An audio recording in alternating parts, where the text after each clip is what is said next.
Welcome to the Hourly Podcast. In today's episode, AJ interviews Sam Stanovich, the SVP of Franchise Leadership and Alliances at Big Chicken. They discuss various topics including the brand's growth, the importance of service, training and culture initiatives for hourly workers, and the hiring process within the industry. Sam emphasizes the significance of providing engaging and real-time training for the new generation of workers and the importance of hiring individuals who have a true passion for service. He also highlights the role of culture and values in reducing turnover and creating a positive work environment. Enjoy. No, Sam, thanks so much for being on the podcast. I'm a big fan. I've been following you and Big Chicken and Josh and all those guys on LinkedIn for quite a while. Congratulations on all the growth, and thanks for being on the pod. Tell us a little bit about yourself. Tell us a little bit about the brand and what you guys are trying to do in 2024 and 2025. So my name is Samuel Stanovich, and I'm the SVP of Franchise Leadership and Alliances at Big Chicken. I'm a career hospitality executive. This is what I love. This is my passion.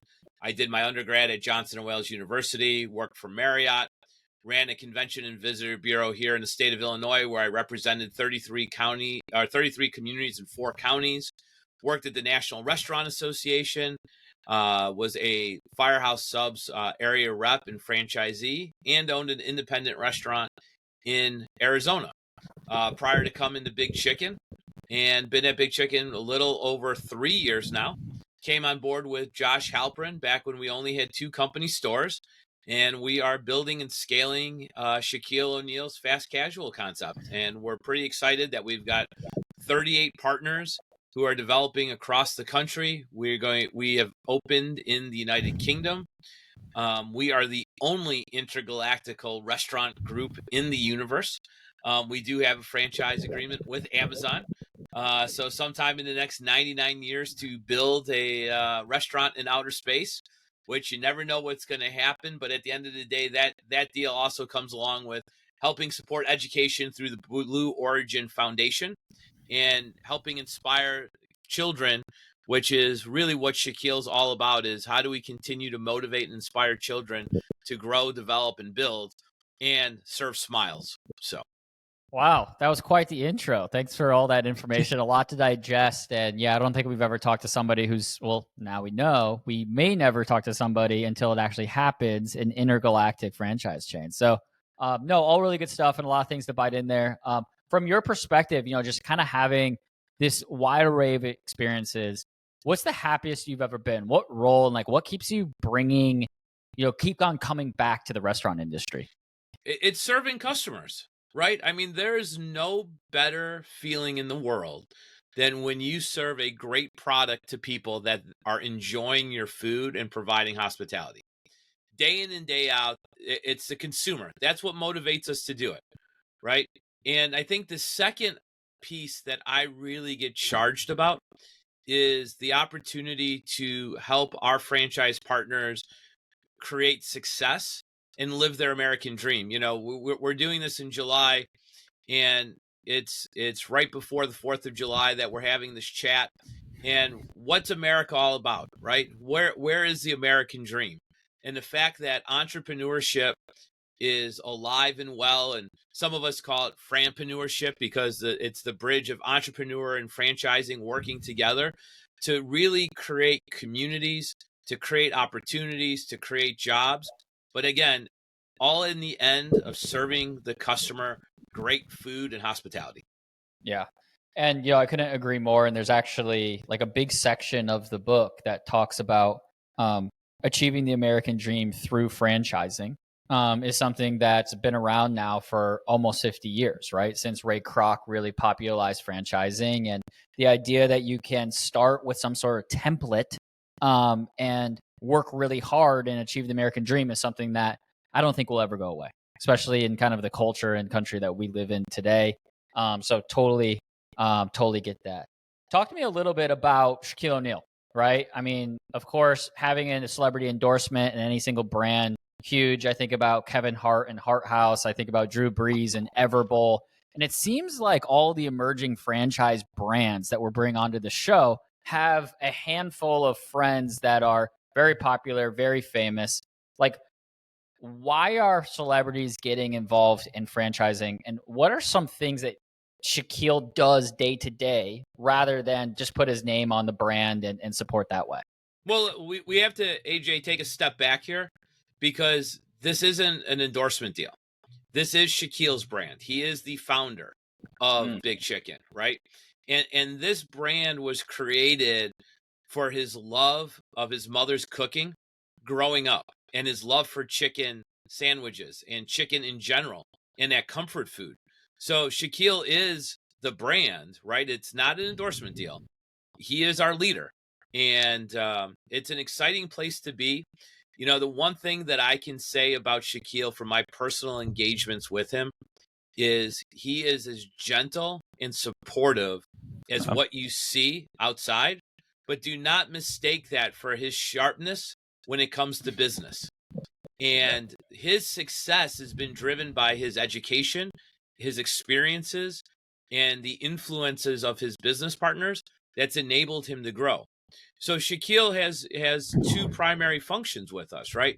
It's to help us grow sales and reduce roadblocks. And he works on the business and leads and mentors Josh and the team to continue to work on these things as we continue to improve and continue to grow. Yeah, love it. And just as a basketball fan, and yes, I've seen stories and TikToks of him in a lot of different business settings. I think about the Ring camera one. I don't know if you've ever seen that, but he wanted to get surveillance around his house. And he had a bunch of people come in and give quotes, and they were quoting him $50, $60, $70,000, and he didn't want to spend that, even though he had the means. He just said, "Hey, this isn't right." And he went to Walmart or Target, I can't remember which one, and he saw Ring, the surveillance company, and their charge was between $99 and $199. And famously, he calls the CEO of that company and says, "I don't know who you are, but this product's awesome. It could be really disruptive. I want to invest."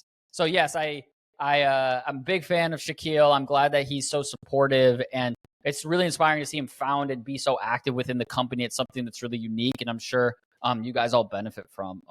All good stuff there.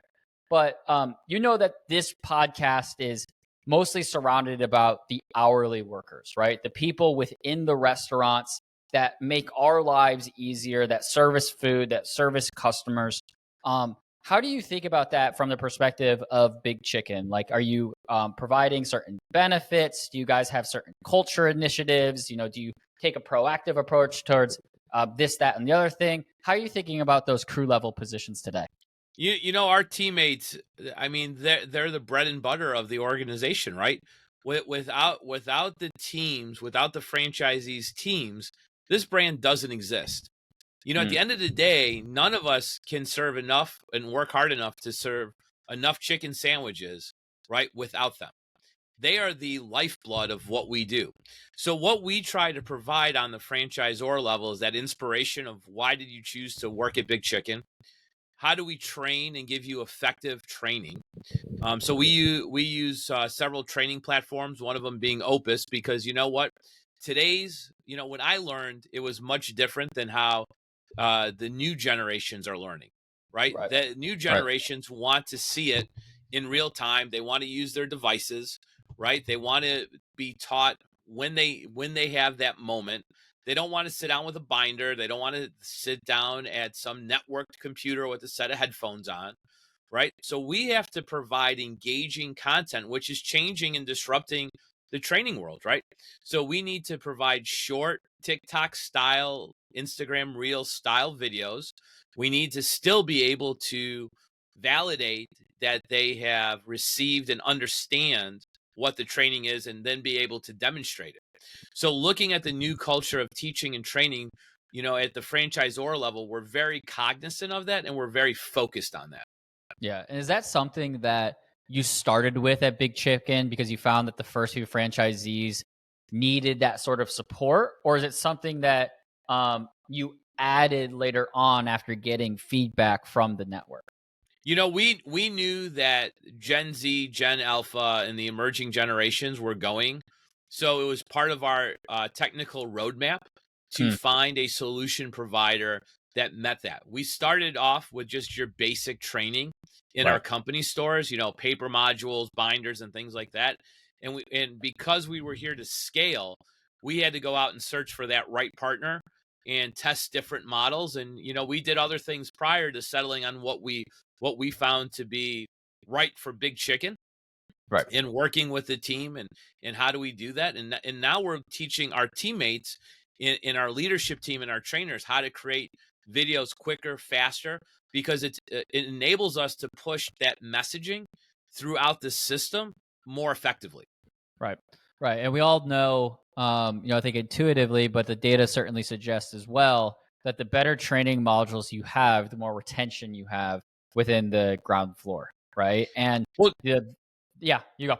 yeah, not only that, right? So the better you start training, right? It starts with everything. If you teach them fundamentals at the beginning, and then you continue to communicate because they want to be communicated with, and Right. you're able to follow up, and you're able to build and show that caring and compassion to your teammates, they're going to be stronger teammates for you, right? Mm.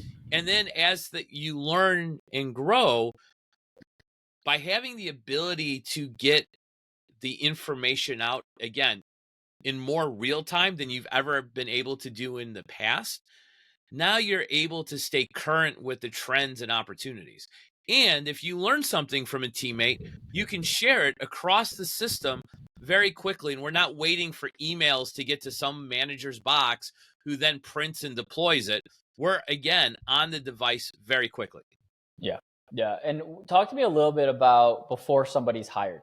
What are some like recruiting tactics you've used, some perks that maybe, or tips and tricks that help you get this generation through the door and applying to work at Big Chicken?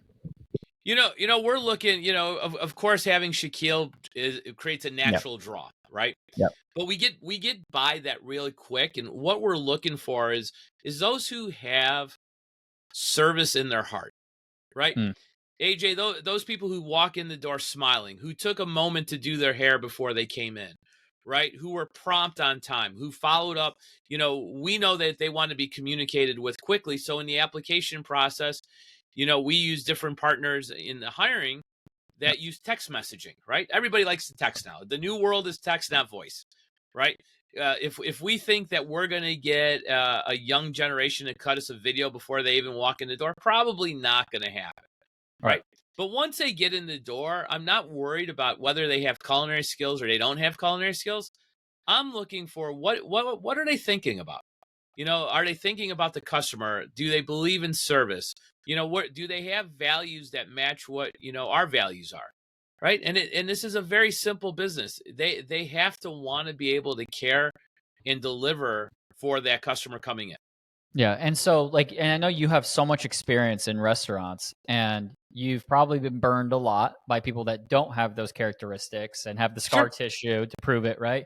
How do you train that to new franchisees or new GMs? Is it like an interview guide? Is it kind of a conversation we're having right now? Is it one of those things that you just have to learn on your own? Like how do you think about that, and how do you bring that down to the ground floor?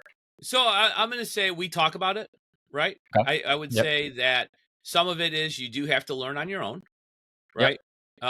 Because of joint employer between the franchisor and franchisee relationship, we walk a fine line. Like I can't sit in the interview process and say yay or nay to it, right? Yeah. But what we want to do is try to give examples. Fortunately in Big Chicken, we've brought in our partners who are multi-unit, multi-concept people who have lots of experience.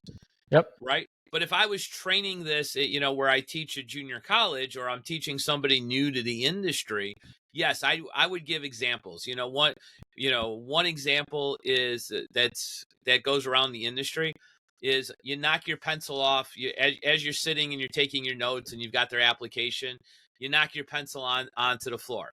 Does the candidate reach down to get it, or do they watch you get it? Right. Yeah. Generally, when you meet them at the front door, you walk them through the restaurant, and can they keep up with you or not keep up with you? Right. So there's these small little tricks that everybody learns over the years Yep. that with new managers and new leaders, it's always fun to rediscuss these points and share them, and then find out, what's your tip or trick when you're interviewing. What are those things that you're looking for in the new hires? Now, remember, we're dealing with a lot of people who this is their first job. You have to remember, according to the National Restaurant Association, 1 in every 4 Americans starts their first job in our business. So we have to take that into consideration as well. The nerves of coming in, the nerves of talking to people, especially in today's day and age. The kids coming in today aren't used to looking and smiling at somebody. They're used to being in their phone looking like this, right? So how do we move that away? And let's make eye contact and have that conversation. Yeah, makes a lot of sense. And have you ever heard of, and this is going to sound crude, but I promise that it's relevant, chicken sexing, the art of chicken sexing? No.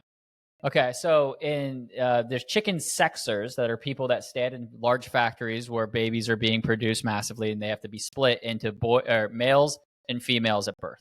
But the problem is with baby chickens is there is no distinguishable feature between them when they're so early in their development.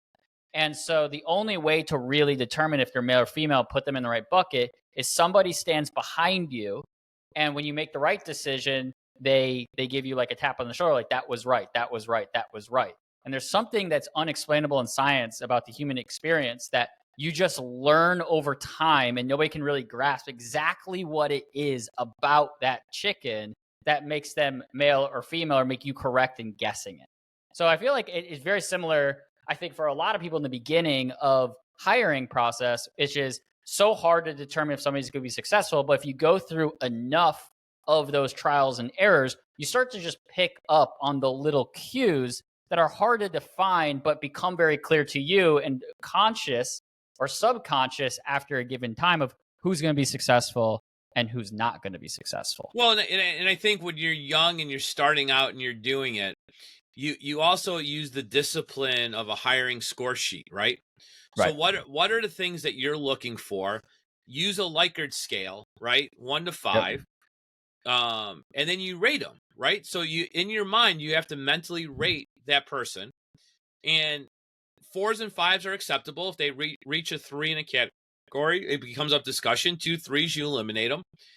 And you look at those principles that are most important for your organization. The other thing is that I highly recommend is that if you have young managers who are doing it, 2 team members from your organization do it together, right? Because then you have the ability to break ice. You can bounce the communication back and forth. It's not just one-on-one and we're all serious, right? And then you can engage a couple different stories. And then when that person leaves and you do your recap and your score sheet, well, now you can bounce things off. What did you notice? What did you like? What did you dislike in the answer and response? So I think that becomes more positive to the point where you build the repetition and have that experience of hiring and growing people and seeing, oh, geez, what did happen when we did hire X, Y, and Z, and then what are the characteristics that are really important to the values of our organization? I think the other thing is, as a franchisor, we have the overarching values of the organization. As a franchisee, because you're going to be in the trenches with them every day, what are your organization's values and non-negotiables, right? And you need to set those at the front end, because if you set them at the front end and everybody knows what those expectations are, then you're good to go for the long term. And if you treat everybody fairly and equally, then you have no problem. If you bend, then you have all kinds of issues when it comes to that. Right. And it's so interesting, just, my work at Sprockets and work with the book and here at the podcast, hearing an emerging emphasis on interviewing, picking the right people versus 2 years ago, which was, the height of, or, I don't know if it was the height, but during COVID, and it was 15% unemployment, and it was anyone with a pulse, anybody that would show up. Now, with the historically tighter, or like diverging labor market where the axes have crossed, it's different, right? It's restaurants are having more opportunity to go through more formal interview and hiring processes than they were before. And so new restaurant owners and new general managers may have been in the field for the last 2 years, but this is a bit of a new skill. Are you seeing similar thing in the market? Are you seeing more people in the top of the pipeline? How are you viewing that at Big Chicken? I mean, 100%. I mean, across the board. I mean, I have the privilege to talk with a lot of people in the industry and my colleagues and tribe, Right. from being on the road. And we see the same thing, right? Pre-COVID, you'd get a couple of applications every week. You have a pool. You'd be able to go out. You'd be able to hire. You'd be able to pick a candidate, right? Yep. COVID came and it drew the pools dry, right? To your point, could you breathe? Okay. We can figure this out because we need bodies to make things happen. Now we're starting to see the return of jobs, people being selective, people looking for opportunities, and what that generation is looking for is culture. So it's different when you're starting a brand new restaurant because you have nobody. But once you're open, let's go back to the values of the organization. If you hire and you bring in the right people and you set your company values and you teach, train, and mentor, and you create that environment, odds are you can have recruiting done for you by the people that work for you. Right. Okay? In my own personal restaurants, I don't need to put out a job ad. We tell the team, hey, because we're going to get busier or somebody leaves, hey, we have an open job. Who do you know that would like to work in this environment? And they go out and recruit. And that's the trick. The good, successful restaurants will have a pipeline that's there. Now, of course, you always are looking for new people and things like that. But at the end of the day, you got to own it. And labor is such a critical piece, right? Yep. And you have to create the right balance of providing enough hours for the number of people that you have. I mean, your job as a business owner, when you put your name on that paycheck, you own that responsibility. It is more than just stamping and somebody getting a check every 2 weeks, right? You control and support people, not only an individual, but you could be supporting families. You could be supporting a whole host of issues. And it is your job as the leader of that organization to bring to life that balance. Because if you can do that, you can then, and you pay a fair amount for the job done in the market conditions, you can then create that culture and reduce your turnover. Because the Achilles heel in all of this is every time you got to flip somebody, what is it? It used to be $2,500. Is it $3,000 now by the time you get through training, uniforms, process, and getting them up to speed? Why do we want to flip people? We don't. We want to keep the people we have, and we want to keep them engaged. Yeah. And I could talk about this for hours and hours and hours, but we are coming up on time. We try to keep it right at the 25-minute mark because that's what our viewership expects and what they ask for. I always leave people with or leave guests with one question. And mind you, some answers are wildly inspiring and make me want to run through a brick wall. And sometimes it's kind of a anticlimactic or funny story. So I'm interested to see where you fit on the spectrum. The question is, what was your first hourly job? And the second, or 1A, is, were you fired or did you leave said job? So my first paid hourly job, I made $3.75 an hour working at a local bike shop. And I was 14 and a half years old. Was that the federal low? That was it? That was legal at that time? Yeah. Yeah. Wow. That was minimum wage. And I remember when I got my bump to $4.25, and I remember when I got my bump to $4.75.